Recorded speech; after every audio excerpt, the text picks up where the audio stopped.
Good evening, and thanks for honoring us with your presence. Ladies and gentlemen, members of for the state, I have two statements to make this evening. And after each statement, I will give a chance for maybe one question or clarification. Because of time, I have another engagement at 6 p.m., so I must leave here before 6. The first address is my exit address at the end of duty as Cabinet Secretary for Interior and National Administration. As you're aware, for the last 2 years, I've been the country's security minister, and I thought I owe the people of Kenya an exit speech so that we can account for the 2 years in which, by the grace of God, we have had the privilege to serve our country in that office. Since the 27th of October, 2022, I have had the immense privilege of serving our country as the Interior Minister. Appointment to this role was not only a humbling symbol of confidence by President William Ruto, but also it thrust me into a most monumental responsibility of providing leadership to and coordinating the organs of our homeland security. For its unique complement of extensive functional control of Kenya's internal security infrastructure, the Interior Ministry has provided me with a once-in-a-lifetime opportunity to appreciate a little more profoundly the centrality of security to Kenya's primordial quest for inclusive prosperity for all its people. To appreciate the modest strides made in the past 2 years, it is apt to revisit the state of our national security that was prevailing as at August-September 2022 when I took over. I took over this sensitive duty at Harambee House at a time when communities in northeastern Kenya and in Lamu were experiencing frequent and sustained terror attacks. Marauding bandits had run amok over communities in vast parts of the northern Rift Valley region. Gang crime was at its peak in Nairobi City.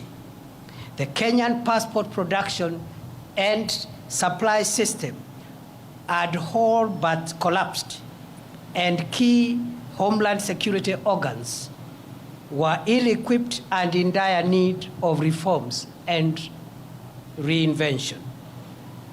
The end of my tour of duty as Kenya's Interior Minister of 2 years invites an introspection and reflection on the journey that I, with the loyal and patriotic support of hundreds of thousands of officers and staff in the police, prisons, immigration, and other citizen-facing services of the ministry, have traveled. I attribute any successes that were achieved in the last 2 years to make Kenya safer during the last 2 years. I attribute this success to the various ranks of officers and staff of the ministry. However, any performance inadequacies during my tenure are mine, because I believe the ministry staff and officers did their best. 24 months of hard work by frontline multi-agency formations embedded deep in the forests of the Boni Enclave has paid off with 2 years of calm. Sacrificial fighting power of elite police formations in the forward operating bases spread along the risky frontier areas of Liboi, Fafi, Div, Kotulo, and such like areas have resulted in 2 years of great victory over dangerous terrorists who would have otherwise hurt Kenya and its people. Fellow Kenyans, it has been the honor of my life not only to oversee a coordinated and policy-driven war against terrorists, but also to visit the elite police units protecting Kenya and its people at some of the most dangerous locations in our territory. Each moment, I had a chat or shared a meal or even took a selfie with security officers in the front line in the war against terror. There was always a profound surge of pride in the knowledge that a dedicated and patriotic cohort of our security forces remain alert day and night to prevent terrorists and other dangerous criminals from accessing Kenya to cause harm to its people. For protracted periods, I have traveled by air, land, and sea to oversee counter-terrorism operations in Ziwa la Taa, Poromoko, Kiunga, Mpeketoni, Lango la Simba, and other parts of Lamu, sometimes on Christmas Day, some other times on Good Friday, or other times covertly at night, just to make sure that we got it right. I have been to Wajir, Mandera, Takaba, and other parts of our country exposed to the threat of terror, just to give morale to frontline security officers and their commanders, and also to listen to communities in search of durable solutions against the violence of terrorist groups. Throughout the past 2 years, nothing has given me greater sense of fulfillment than the long days and sometimes humid nights spent in some of the farthest outposts within our territory. Therefore, fellow Kenyans, as I relinquish the leadership of the Interior Ministry, which I've already done, I am proud to report that save for a few inevitable losses, Lamu and northeastern Kenya are much safer and calmer today than the situation that prevailed in the last half of 2022. To our gallant security officers who paid the ultimate price with their limb or life to keep Kenya safe, I salute you and promise that Kenya will never forget your valor and patriotic sacrifice. May the souls of the officers who have lost their lives in the protection of our homeland and its people find perpetual rest in eternity.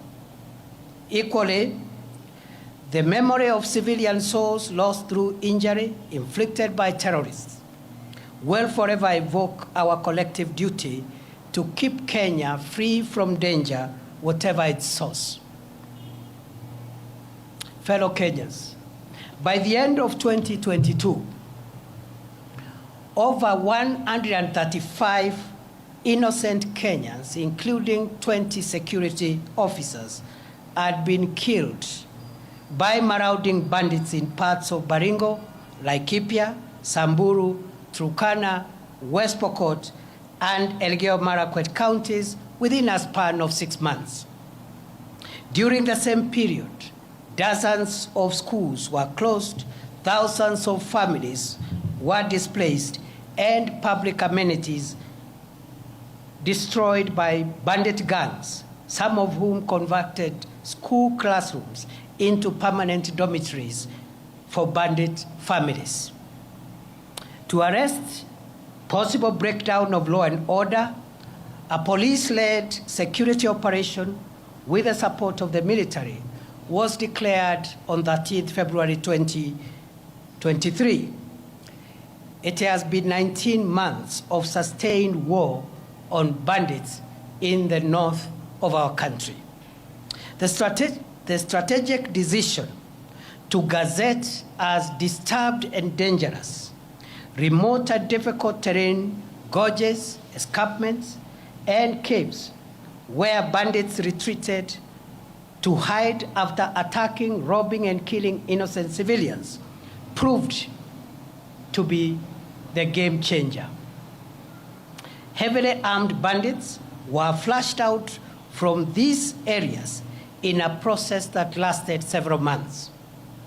Their outdated gimmicks of taunting security forces and sometimes staging daylight raids were eventually crushed through intelligence-led operations, superior firepower, and efficient operational and tactical outputs that resulted in the neutralization of dangerous bandit commanders and their spiritual influencers.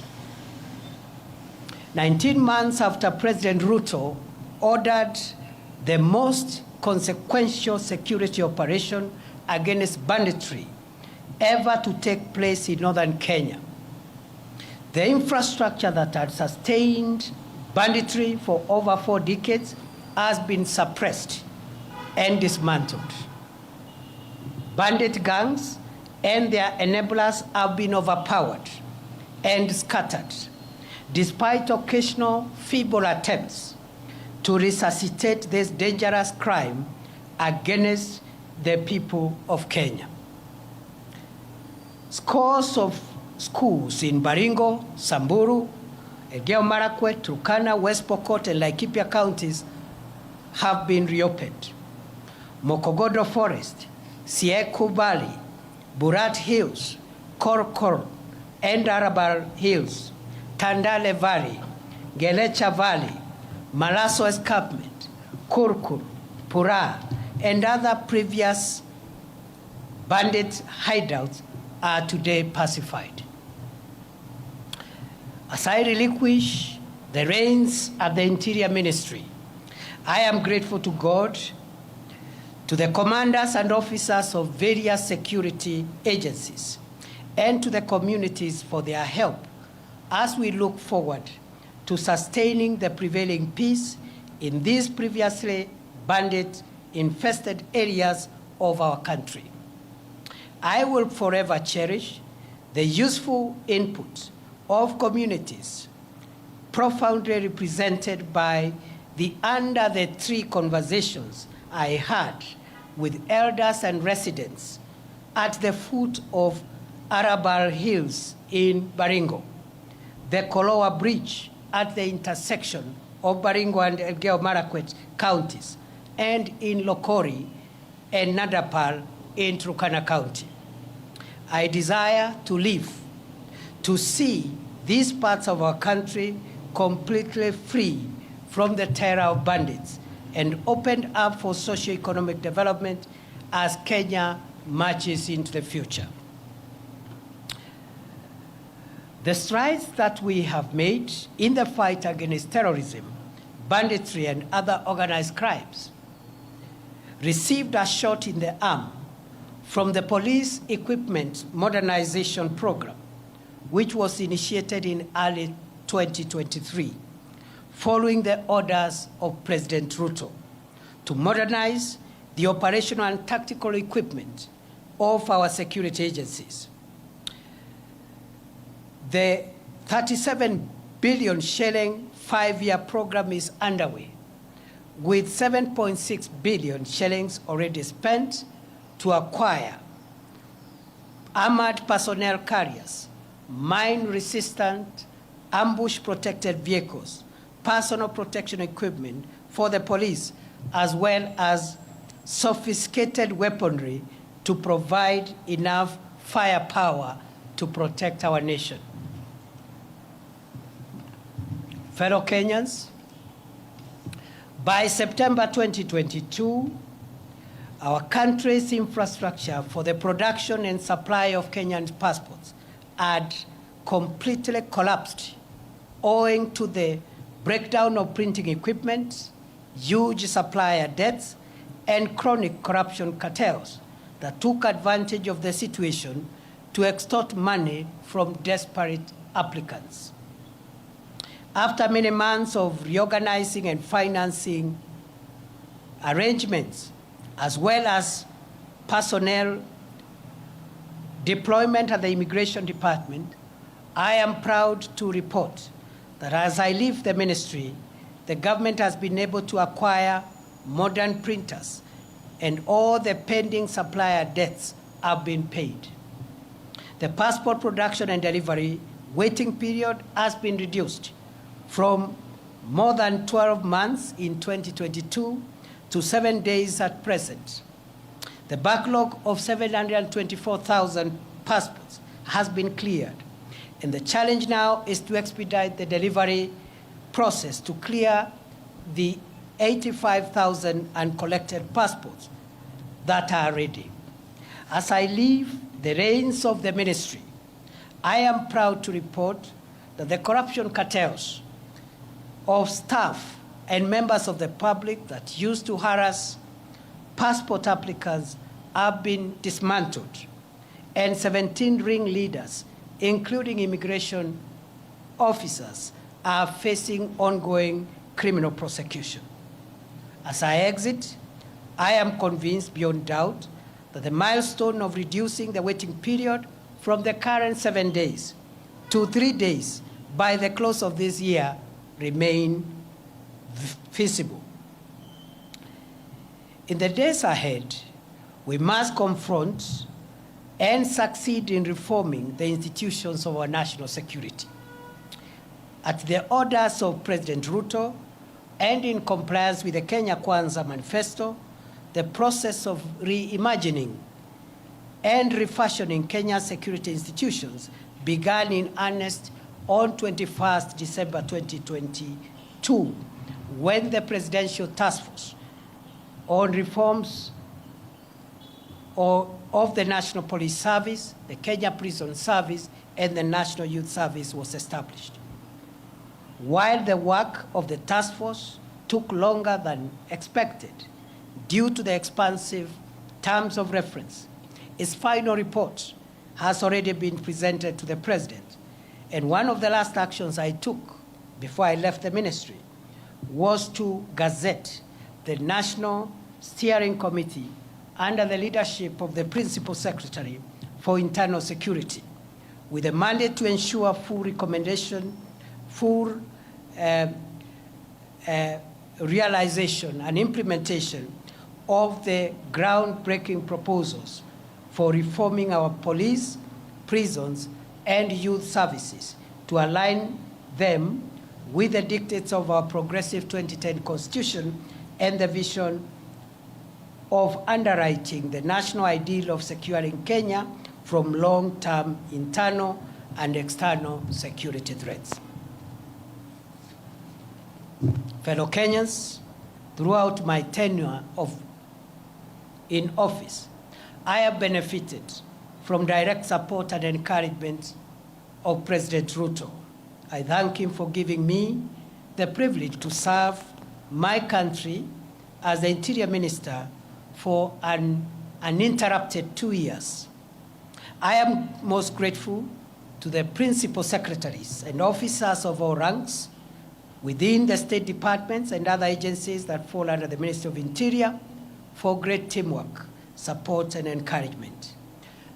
To our security officers, especially those assigned the sensitive duty of protecting the country from terror, banditry, and other organized crimes, I salute you all for your selfless and patriotic service to our country.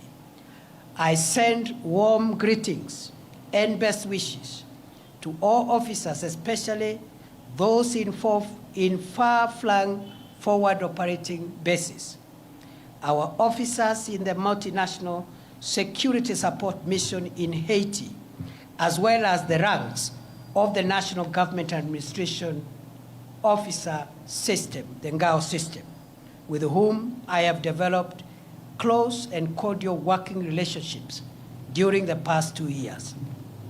I pray that my successor will build on the gains we made and will succeed to roll back the emerging reports of mysterious disappearances, abductions, and femicide. Goodbye, and God bless Kenya and protect our dear country, our homeland, the Republic of Kenya.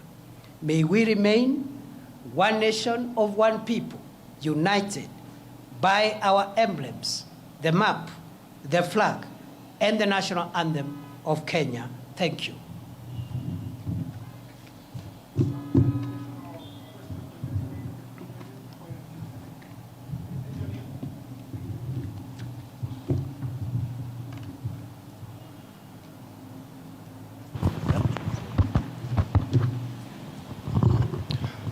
My name is Eric Owenga, labda kwa Kiswahili Bwana Naibu Rais. What do you speak of about your legacy in terms of abductions and extrajudicial killings that were rampant during your reign as the Cabinet Secretary of Interior for the past 2 years? Because Kenyans, some of the questions have not been answered in regard to the same. Can you exhaustively speak about it? Thank you. Yes, as you have, thank you very much for that concern. As I have said towards the last part of my statement, I have demonstrated how for 2 years, every day of my life, I have struggled to secure the country from crime and from people who would have caused us harm. And I have told my journey, the places I've been and what has took me there, the work I did in immigration and other places. At the end of my statement, I have said, as I exit that office, I'm exiting at a time when there are reports of cases of mysterious disappearances, abductions, and femicide. And I have handed over the responsibility of cracking down on those emerging reports of crime. And I wish him well, and I know he will succeed. The same way in the past, I've been able to handle those other national security challenges. Remember, these are challenges that we've witnessed in the last few months, and already we had gotten ourselves on a place where we had come up with a strategy of cracking down on this criminal behavior, the same way we succeeded, even with the Nairobi urban crime, which was quite a spiral at the time we took over, and which today is manageable. And therefore, these are developments over the last few weeks, maybe a couple of months. We had laid the ground on how to deal with both cracking down on criminals who are in that space of femicide or abducting people, and also a framework for accountability of any rogue officer or officers who will be involved. And therefore, that should be the task of the next minister going forward. I have no doubt I have done my best every day of my life, and there is no day I have slept without asking myself what I have done to make our country safer. Before, because of time, allow me now to transit and speak on my assumption of office to the office of the Deputy President of the Republic of Kenya. Those of you who were in the swearing in, you realized I just made some of the cuff remarks deliberately because it would not have been appropriate at that time to give lengthy speeches because of the official context of the day. So today is the day when I wanted to at least make a statement on my assumption of office. Fellow Kenyans, on 1st November 2024, as you are aware, I assumed the office of the Deputy President. That day was and shall remain the most momentous and significant day of my life. After serving my country for a quarter of a century as a law lecturer, legal practitioner, senator, majority leader of the Senate, deputy speaker of the Senate, and most recently as the cabinet secretary for Interior, I now take over office as the third deputy president of the Republic of Kenya. It remains astounding how a son of Kenya, born some 52 years ago in Tharaka, a remote part of the then Meru district, and in a humble homestead of a rural clergyman and his housewife spouse, could eventually get the opportunity to serve this country in the esteemed and high office of Deputy President of the Republic. My assumption to the office of Deputy President has presented me with an opportunity to reflect on our country's past, present, and future. In my reflections, during the past 1 week, I have come to the profound realization that Kenya, our homeland, is a country like no other.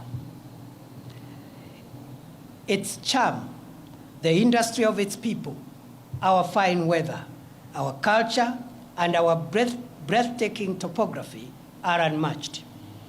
It is gratifying to see millions of patriotic Kenyans work hard every day, waking up early, sleeping late, to make a honest living, eat from the sweat of their brow, and build the country that they call home.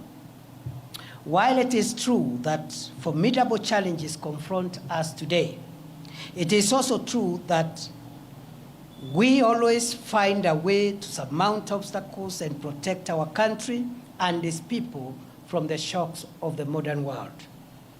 Where a tiny number among us has tainted our country's image, the same has been repudiated by the exploits of millions of honest and patriotic, focused Kenyans who love this nation enough to protect it from the risks on its survival.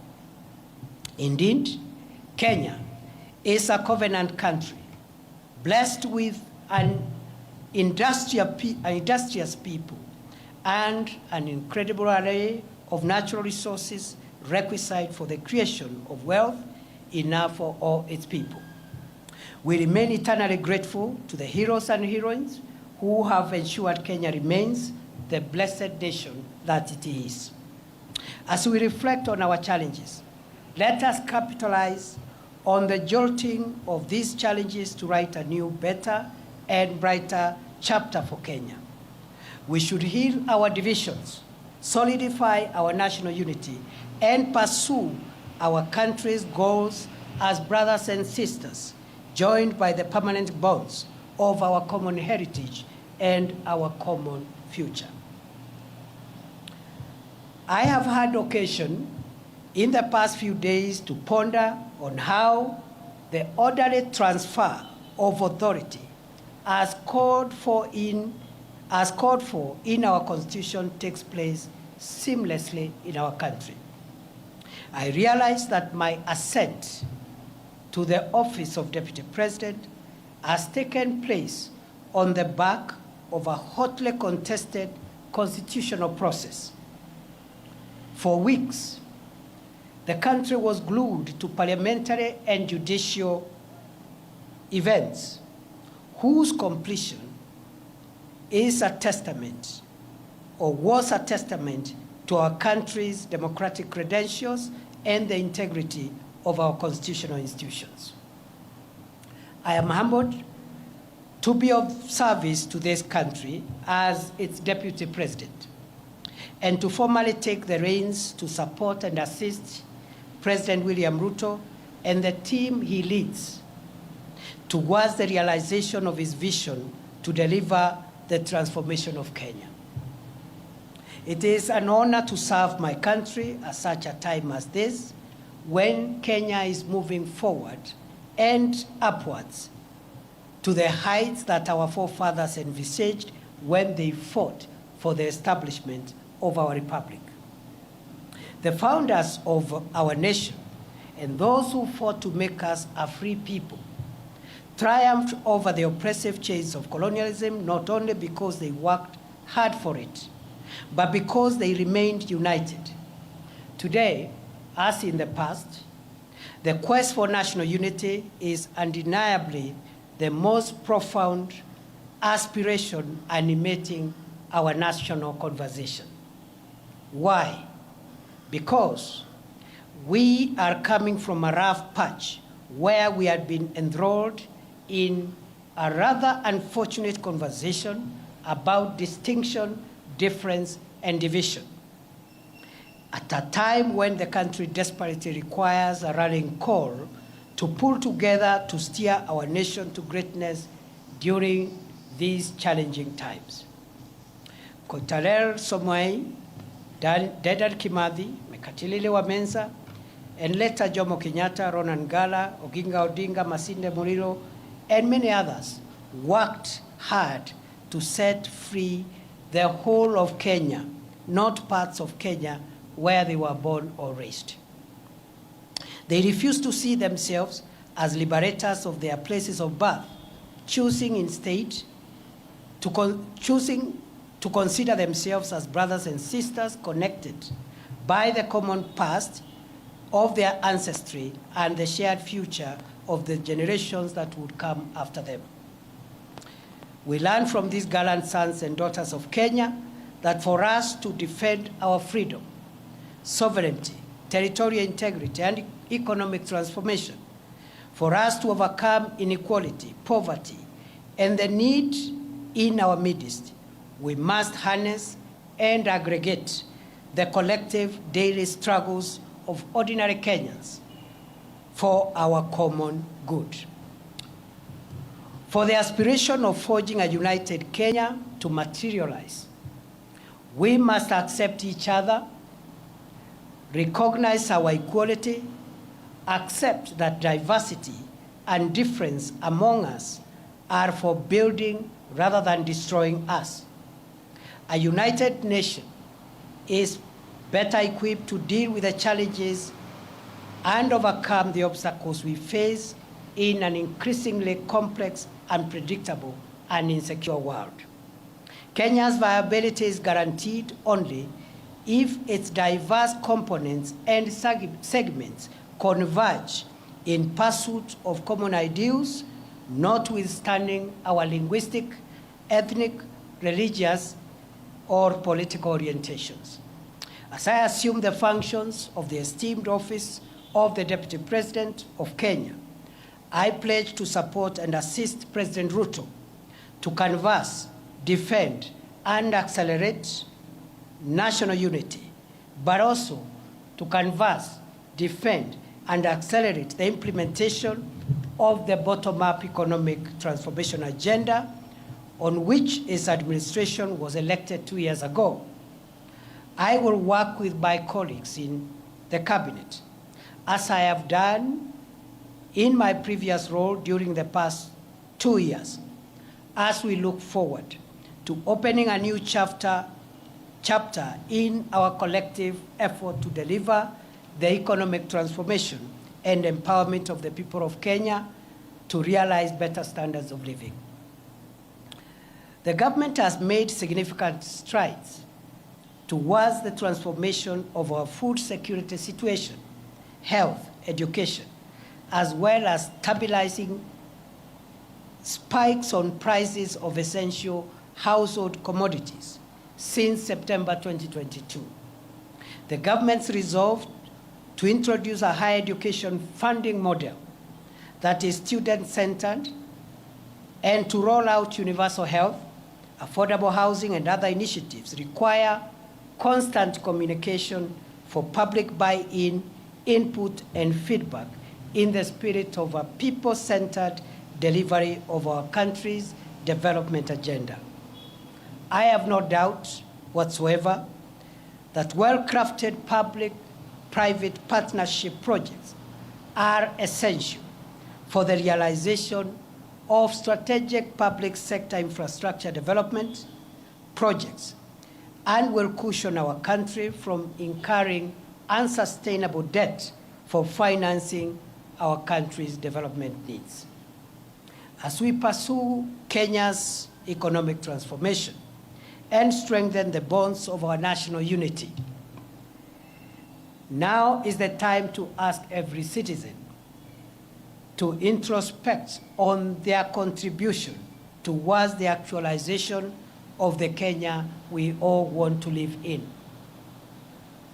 The values of honesty, hard work, patriotism, family, and all other values of our civilization, faithfully transmitted through generations, makes it possible for us to transform this country into a more inclusive, equitable, and cohesive nation in which every citizen is able to live free from fear and want. A Kenya where every citizen has a realistic opportunity to attain good health, wealth, and safety. Our ambitious ideal for a new Kenya will be actualized by sacrifice, hard work, pulling together, eschewing the blame game, and loving Kenya more than our subnational affiliations.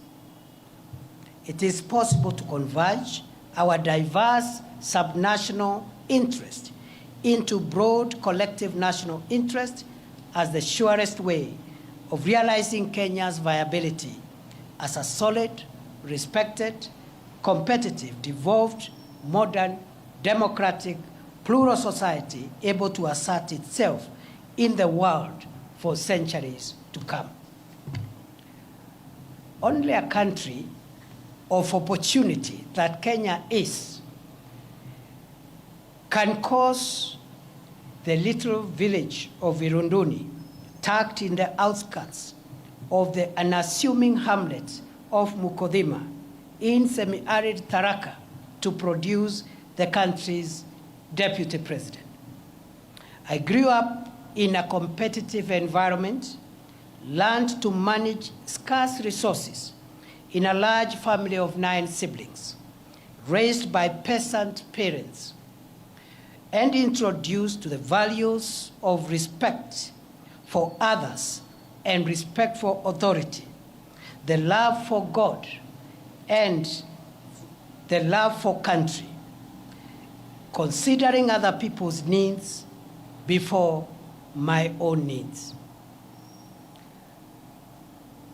These values would later be firmed up through my education journey in the schools and the universities I would attend later in life. That it has been possible for me to come this far confirms that in this country there is no reason anymore why a child born in Moyale, Loitoktok, Nyahururu, Lodwar, Nyansiongo, Malindi, Ugenya, Kadhonzweni, Elwak, Kimilili, Lungalunga, Marara, or anywhere else within this great country cannot aspire to rise to any office. I am truly blessed to be a son of Kenya. May God bless and protect our dear country, our homeland, the Republic of Kenya. May we remain one nation of one people, united by our emblems, the map, the flag, and the national anthem of Kenya. Thank you and God bless you.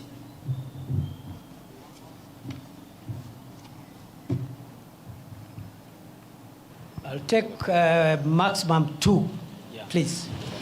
Thank you, Excellency. My name is Melita Oletenges for Citizen TV. My question is, you are stepping into this new role at a time when counties have not had a disbursement of funds for about 4 months, and it is causing a cash crunch there. And now that you're going to also be the chair of IBEC, how do you tend to accelerate this and ensure that services in the counties roll as they should be? Kyo. My name is Sydney Chazima. My question goes to what you've mentioned about national interests. And recently, while performing your duties as the Deputy President, you spoke before the judiciary at the 12 years anniversary for the Supreme Court. And you mentioned that there need to be a place where the courts consider the national interest as opposed to the public interest. Someone may misconstrue this as the executive trying to exert its pressure on the courts. What would you make of this? Thank you. Those are very good questions. I would like to respond to them as follows. It is true there is a bit of cash disbursement delay for counties, which is unfortunate. But I think the context for that situation is that this country in the last 2 years have come from a very difficult macroeconomic situation. And it has taken 2 years of hard work under the leadership of President William Ruto to tackle the macroeconomic stability of the country, stabilize the shilling, stabilize essential food prices of essential commodities, including fuel, and so forth and so on. For the first time this month, inflation is at 2.7%, the lowest in 17 years. The last time the inflation was at that level was in 2007, just before the post-election election violence, at the peak of President Kibaki's best economic situation. And therefore, the heavy lifting that the country has had to do is now behind us. We can only do better. I am going to convene as soon as possible a consultative forum under the auspices of IBEC, and I believe the short-term issue around disbursements should be tackled in a more sustainable manner so that we don't just release what is outstanding, but we find mechanisms of ensuring that we don't have similar delays in the days ahead. So that is something that I'm seized of. Just the way we have tackled other issues and economic challenges, we're going to tackle the disbursement to counties promptly, and that is what the Constitution requires, that the national government must ensure that counties receive their funds within the required time. Secondly and lastly, I've been asked to comment about the comments I made at the Judges' Conference. And at the Judges' Conference, I said, first and foremost, that conference was not a meeting between the executive and the judiciary. It was a conference for the court to introspect and reflect on how the judiciary has performed, especially the Supreme Court, in shaping the jurisprudence of our country and interpreting our Constitution. And therefore, it was an opportunity to look at the successes, the challenges, what has been done correctly, and what perhaps needs to be relooked. It's in that context that I gave the views from where I sit, based on my legal background. I made the remark that I believe the Supreme Court of Kenya has done a fantastic job in interpreting the Constitution. For 12 years, what the Supreme Court of the Republic of Kenya has done is equivalent to what some Supreme Courts have done in 50 years. So we are very proud that our institutions are not only efficient, but they are on a trajectory of fast maturity. At that point, because it was a moment for introspection, I said, the jurisprudence that the court has given us about public interest is very refreshing and welcome. And then I remarked, going forward, as the Supreme Court consolidates its own jurisprudence and enhances it, perfects it, it is worth reflecting, even beyond public interest, whether our Constitution allows our Constitution allows the court to distill extension values of the state. And I told the meeting that those essential values are found in two places.